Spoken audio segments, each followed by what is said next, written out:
Hi everyone, welcome to the You Revolution again. I want to talk to you today about coping with criticism. Now, I've called this channel the You Revolution because I believe that we all have the ability to revolutionize the way we live. And very often, in order to revolutionize the way we live, we have to first revolutionize the way we think, because our thinking leads to actions, and every action was preceded by a thought.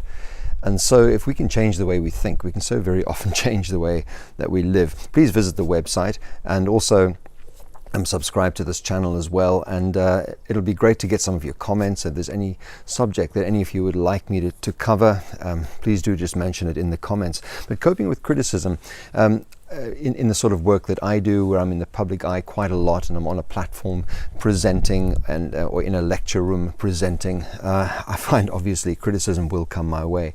And I've just learned that there are a couple of ways of doing this. Firstly, you need to ask yourself, is this constructive criticism, or is this just mean and nasty? You see, not all criticism is going to be your enemy. A lot of criticism is going to come your way, and it's actually there to help you. Constructive criticism can be incredibly helpful. But you see, sometimes we've got to look at it from whence it comes. If you've received some criticism that's really hurt you, it's really upset you, you've analyzed it, you've looked at it, and you thought, this is unfair. This just seems to be mean and nasty stuff. Somebody came to me the other day and they actually said to me, I'd just done something on platform, and somebody came to me afterwards and they said something really mean. And I said, well, was it actually mean? They said, well, actually, yeah, it was. And I said, okay, well, let's have a look at what they said. And then I said to them also, look at who said it. What has that person been going through? What has been going on in that person's life that has brought them to this point where they're able to say something like that to you? Sometimes we've got to take it from whence it comes. Sometimes people will speak to you out of jealousy. You're doing something that they wish they had done, that they wish they'd thought of doing. If you know who you are, you also know who you're not. And if somebody has said something mean to you and you know it's absolutely not who you are, you've looked at it and you've thought to yourself, there's just no ways I can learn any lesson out of this. This just seems to be negativity. It's unnecessary. You can let that bounce off you. All right. And it's like you imagine yourself with this protective shield around you and saying, I'm going to let the negativity bounce off me. It's not going to hit my heart, because when it hits my heart, it hits my attitude. When it hits your attitude, it hits your thoughts. And when it hits your thoughts, it hits your actions.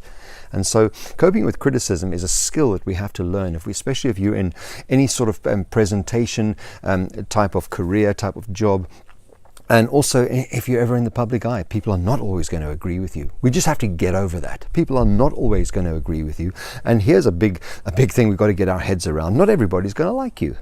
No matter how nice you are, no matter how well you approach people, no matter how nicely you speak to people, not everybody's going to like you. People are going to misunderstand you.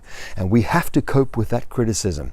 You see, sometimes what has been said to you is actually true, but it's been covered in bad communication. Not everybody is able to communicate very, very effectively. Not everybody is able to use exactly the right words. Sometimes it'll be an emotional outburst. Sometimes that person will even regret the way they said it.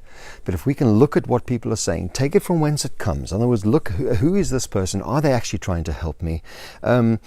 There's even a saying that says, better the wounds of a friend than the kisses of an enemy. If you have people in your life who can speak into your life and encourage you, you have to allow them to bring the critical stuff as well, because those little wounds, rather have that than somebody who actually is not really interested in a good outcome for your life anyway. All right, coping with criticism is a very, very important thing, because it's going to happen. It's going to happen to you. It's going to come your way. And we must not let that hurt our hearts. All right, we'll talk a little bit more about this in some of our future sessions. Please do get hold of me if you'd like to do that. You can get onto the website and you've got some contact details there. But great to have you with us today. Thank you so much.